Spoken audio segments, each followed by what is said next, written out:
Gen Z आन्दोलनबाट बनेको सुशीला कार्कीको सरकारले विश्वासघातको नयाँ अध्याय सुरु गरेको रवि किरण हमालले आरोप लगाएका छन्। उनले एक प्रेस विज्ञप्ति मार्फत सुशीला कार्कीले विश्वासघातको नयाँ अध्याय सुरु गरेको बताएका हुन्। विज्ञप्तिमा लेखिएको छ, देश फेरि पनि उही चक्रमा अड्किएको छ जहाँ क्रान्ति हुन्छ, रगत बग्छ, सपना पलाउँछ, तर परिणाम फेरि पुरानै शक्तिहरूको हातमा पुग्छ। जेन्जी विद्रोहको ज्वालामुखी फुट्दा देशका हजारौं युवाहरूले आफ्ना रगत र पसिनाको मूल्यमा नयाँ नेपालको कल्पना गरेका थिए। भदौ 23 र 24 का ती ऐतिहासिक दिनहरूमा सडकहरू देशको मुटु बनेका थिए, जहाँ नारा, आँसु र रगत एकसाथ बगिरहेका थिए। त्यो विद्रोह केवल एउटा आन्दोलन थिएन, त्यो राजनैतिक पुनर्जागरणको उद्घोष थियो। नयाँ पुस्ता सडकमा उत्रिएर देशको समकालीन राजनैतिक ढाँचालाई चुनौती दिएको थियो। त्यो केवल एक क्षणिक हंगामा थिएन। नयाँ पुस्ताको आह्वानमा भएको आन्दोलनले मुलुकमा भएका दीर्घकालीन असन्तुष्टि, भ्रष्टाचार र आवाज सुनाउने निकायहरूको क्षयलाई उजागर गर्यो। यो देशलाई 3 दशकसम्म लुट्नेहरू र युवाहरूको सपनाहरू तुहाउनेहरूलाई आत्मसमर्पण गराएको थियो। तर आज ती सबै बलिदानका बीचमा एउटा प्रश्न प्रतिध्वनित हुँदैछ, के यो परिवर्तनको यात्रा फेरि धोका खाएको हो?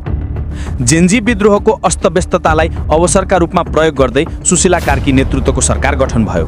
पुरानै राजनैतिक दलहरूले सहमति जनाएर नयाँ अन्तरिम सरकार बनाएका थियो, तर त्यो परिवर्तन होइन, सत्ताको निरन्तरता थियो।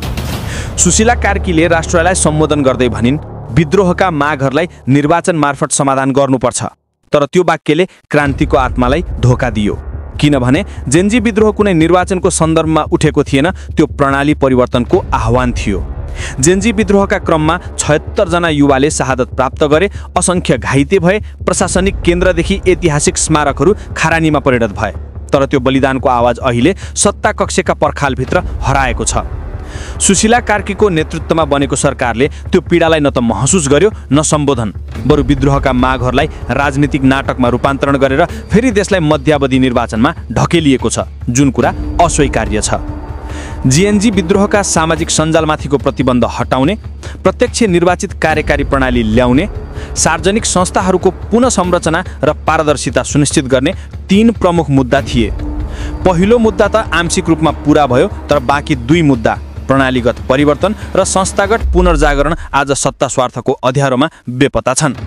मध्यावधि निर्वाचनको नारा अहिले वास्तविक सुधारबाट ध्यान मोड्ने षड्यन्त्र बनेको छ।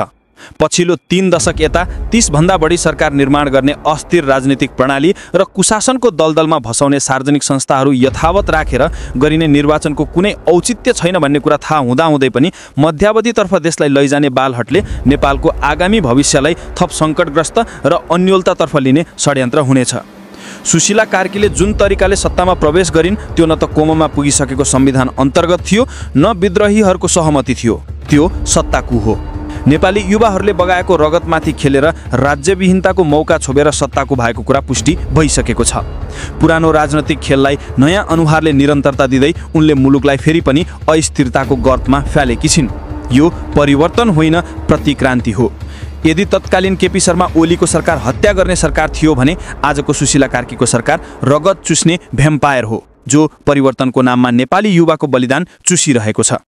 नेपाली युवाहरूलाई पटपटी गोली हानेर हत्या गर्नेहरूलाई नै आज बोलाएर बालुवाटारमा चियापान गर्दै निर्वाचनको अभिनयमा सुशीला कार्की लागि परेकी छन्। नेपालको नवोदित पुस्ताले गरेको विद्रोहलाई संस्थागत हुन नदिन, त्यसका मुद्दाहरूलाई कमजोर पार्न र नयाँ राजनैतिक चेतनालाई रोक्न अहिलेको अन्तरिम सरकार सशक्त रूपमा लागि परेको छ। यो केवल नैतिक भूल होइन, राष्ट्रप्रतिको धोका हो।